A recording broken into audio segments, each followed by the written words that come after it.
우리에게 가장 귀한 것을 주신 하나님께 영광을 드리도록 하겠습니다. 박수하겠습니다.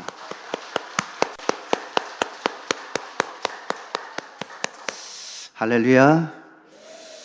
이 아침에도 주님의 크신 은혜가 여러분의 가슴 가운데 임하시기를 주의 이름으로 축원합니다.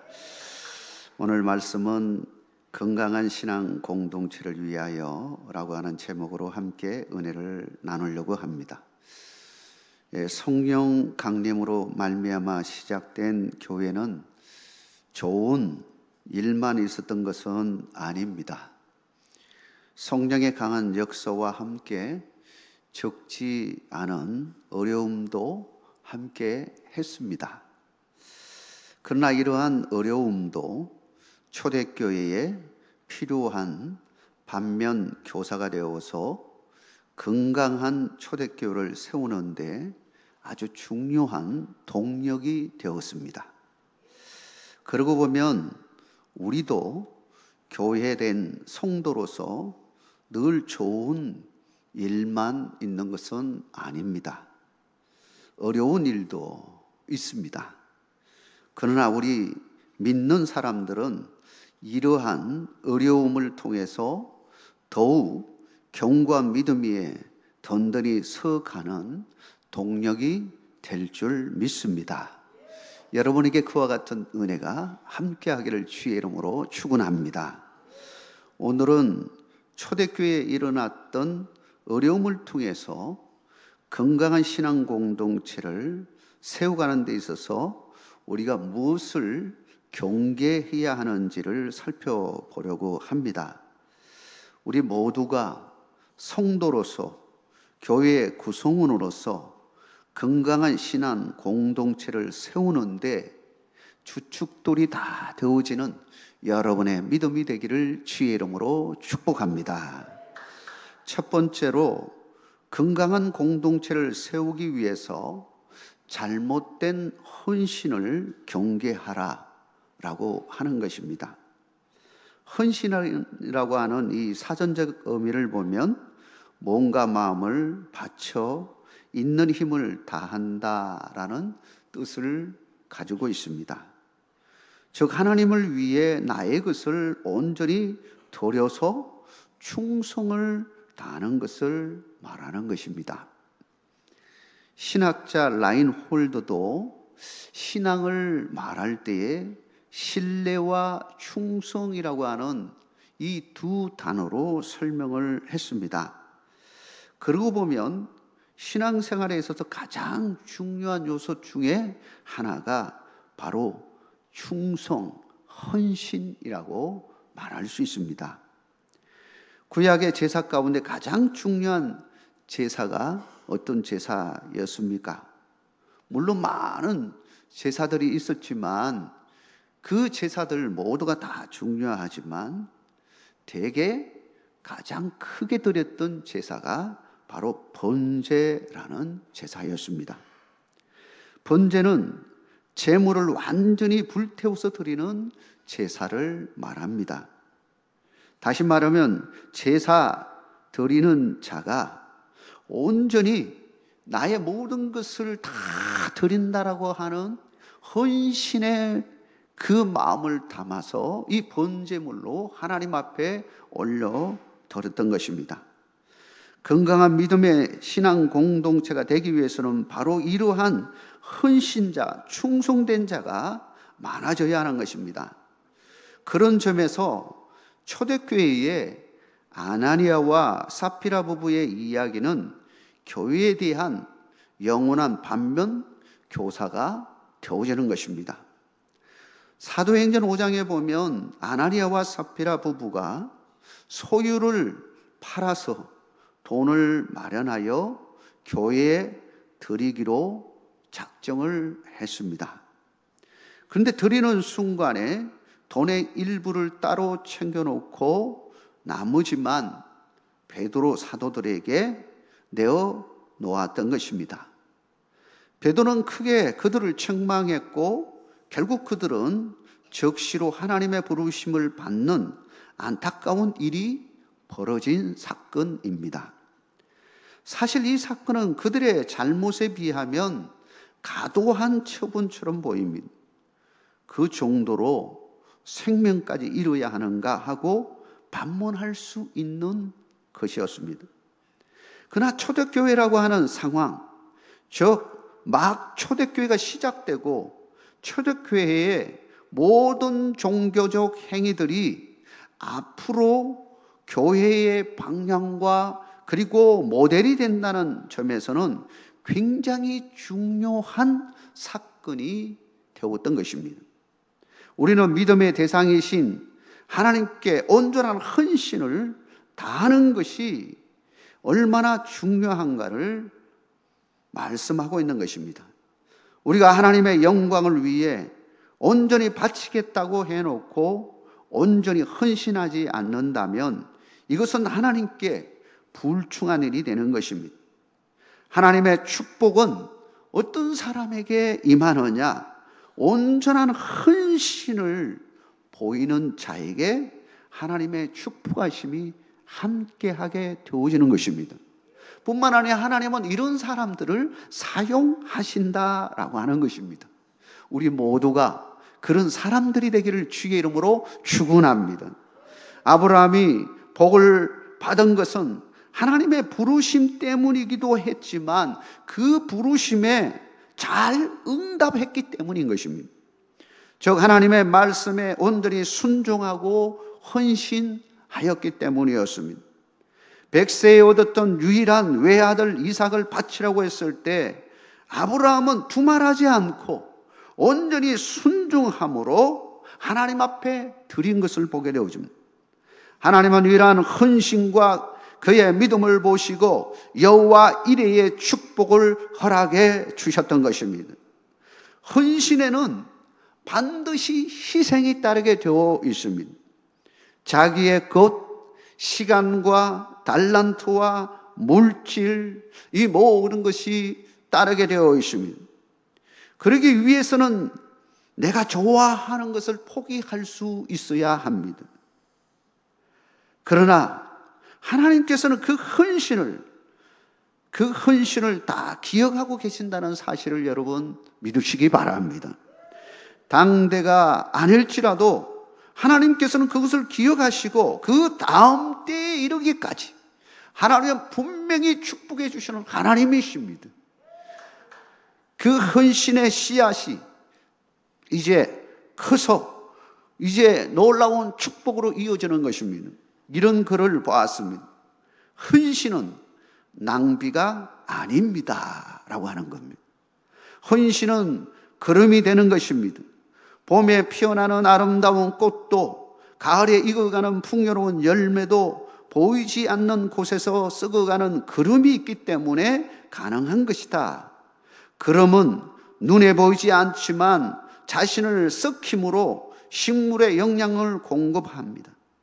헌신을 통해 가정이 기름지고 헌신을 통하여 세상이 살맛나게 하고 헌신을 통해서 교회가 부흥하고 풍요로워진다라고 하는 것입니다. 우리 천복교회가 지금의 교회가 될 수 있었던 것은 바로 이러한 헌신된 사람들이 있었기 때문인 것입니다. 시간과 물질과 재능을 하나님께 드렸던 사람들의 헌신이 걸음이 되어서 오늘날 풍성한 나무로 자랄 수가 있었던 것입니다. 앞으로 우리 교회가 더 부흥하고 발전하는데도 이와 같은 헌신자들이 더 많아질 때 이와 같은 놀라운 축복이 함께 할 줄 믿습니다. 바로 우리 자신이 헌신된 자들이 되어야 하는 것입니다. 헌신함으로 하나님의 축복이 여러분의 가정과 우리 교회에 놀라운 열매로 나타나는 역사가 있기를 주의 이름으로 축복합니다. 두 번째로 잘못된 열정을 경계하라라고 하는 것입니다. 이 열정이란 어떤 일에 열렬한 애정을 가지고 열중하는 마음을 말합니다. 그러므로 열정은 신앙생활에 있어서도 아주 중요한 요소임을 알 수 있습니다. 하나님을 향한 열정이 없는 신앙은 죽은 신앙과 같기 때문이죠. 적어도 뜨겁든지 차든지 할 정도로 확실한 것이 있어야 된다라고 하는 것입니다. 그러나 더 중요한 것은 열정이 어디를 향하고 있느냐라고 하는 것입니다. 초기 초대교회에 잘못된 열정을 불태웠던 사람이 있었습니다. 바로 사울이었습니다. 그는 율법을 열정적으로 사랑하고 따랐지만 예수님을 따르는 사람들은 참으로 싫어하고 정오할 정도로 미워했습니다. 그는 믿는 자들을 손수 잡아서 옥에 가두는 일을 했습니다. 그의 잘못된 열정이 하나님의 마음을 아프게 했고 초대교회의 신실한 집사 스데반 집사를 순교에 이르게 하는 장본인이 되었습니다. 사도행전 6장에 보면 그는 스데반을 돌로 쳐 죽이는 현장에서 스데반의 그릇을 들고 있는 것을 묘사하고 있음을 보게 되었습니다. 이것은 뭘 말할까요?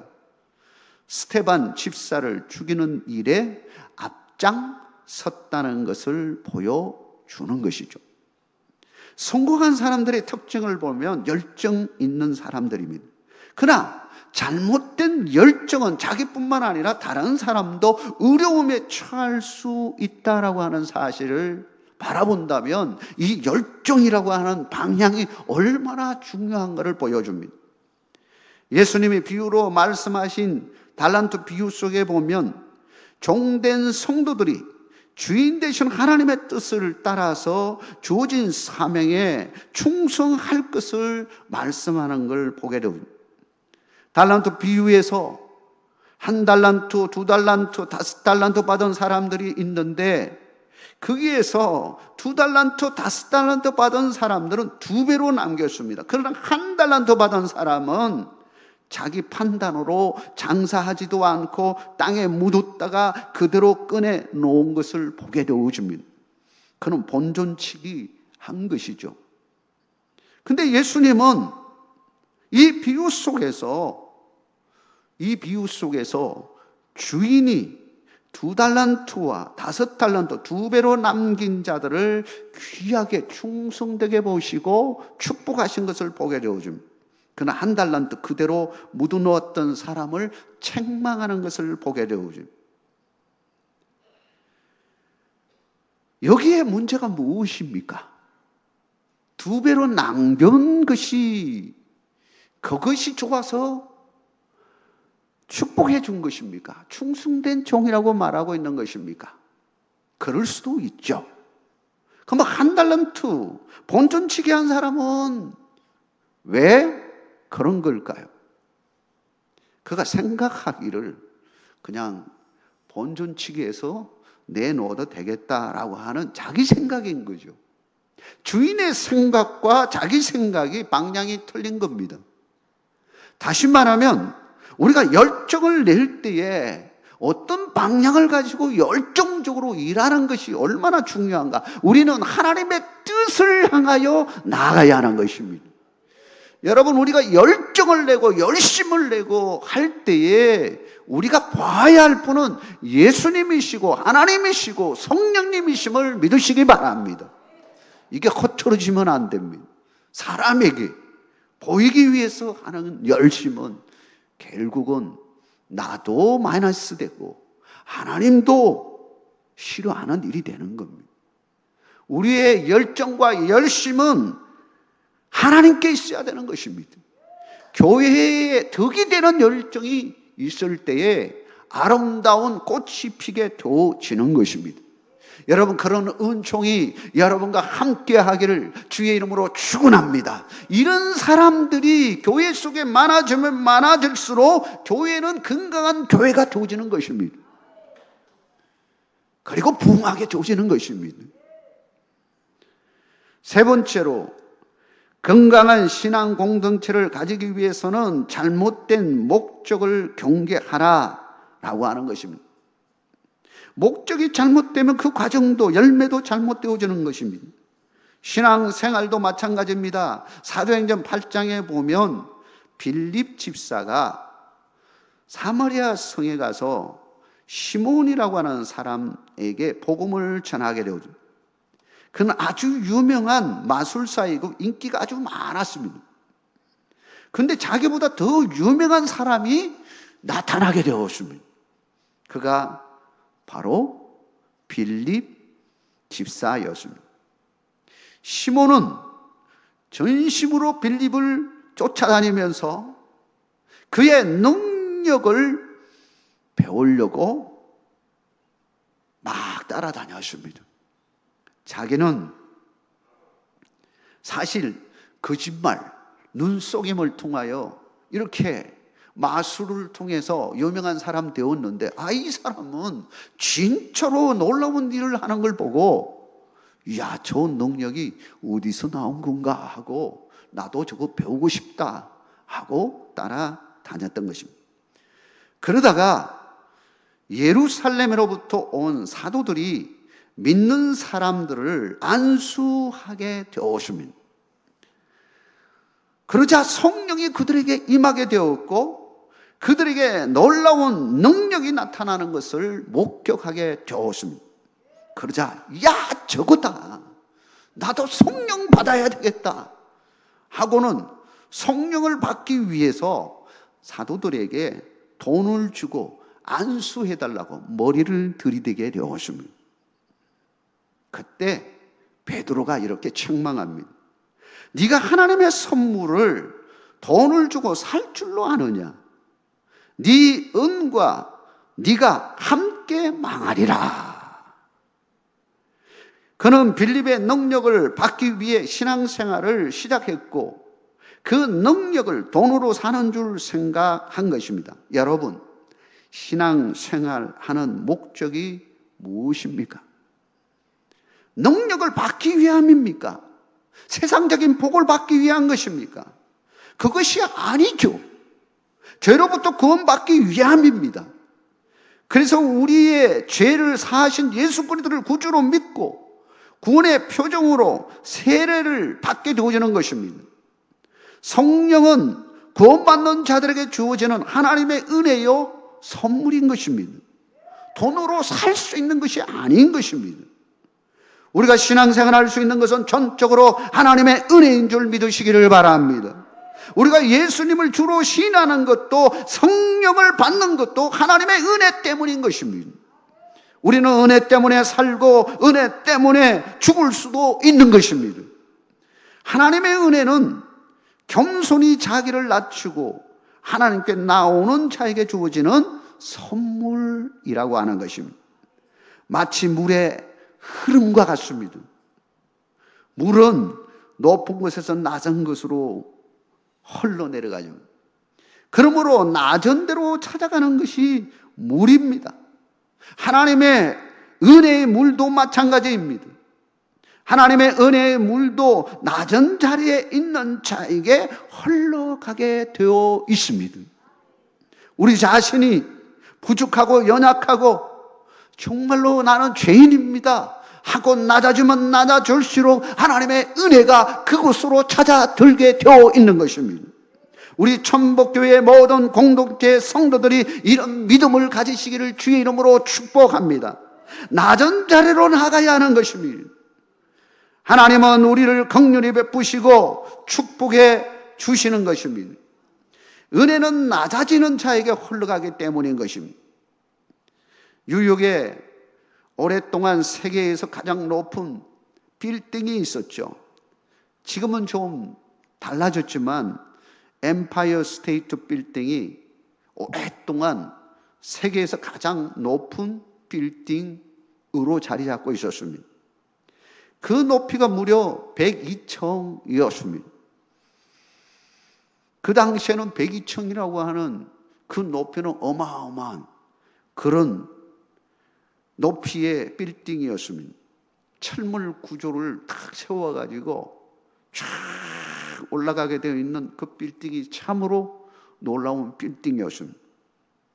왜 102층으로 삼았냐 하면 그 미국 땅에 처음으로 청교도들이 와서 그 선조들의 그 올 때에 그 선조들의 그 인원이 102명이었습니다. 배에 탔던 그 메인 플라워 1620년도에 타고 왔던 그 배의 성선의 인원들이 102명이었는데 그 102명이 이제 청교도들이 정말 그 어려움 속에서 모든 어려움을 겪고 겨울을 지나고 그리고 굶주림과 질병과 인대원들의 섭격 이런 것으로 인해서 나중에 44명이 남게 되어집니다. 지속되는 홍련에도 낙심하지 않던 그들에게 3년째 정말 풍년이 찾아오게 되었습니다. 그런데 추수를 얼마 앞두지 않고서 벌레들의 수없이 나타나서 곡식을 갉아먹기 시작했습니다. 아무리 벌레를 잡아도 소용이 없자 그들은 한자리에 모여서 손을 잡고 울면서 하나님 앞에 기도했습니다. 그러면서 밤새 회개했습니다. 하나님, 신앙의 자유를 찾아 이곳에 왔지만 하나님의 은혜를 기억하지 않고 살았던 저희들을 용서하여 주시옵소서. 다음날 아침에 참으로 놀라운 기적이 일어나게 되었습니다.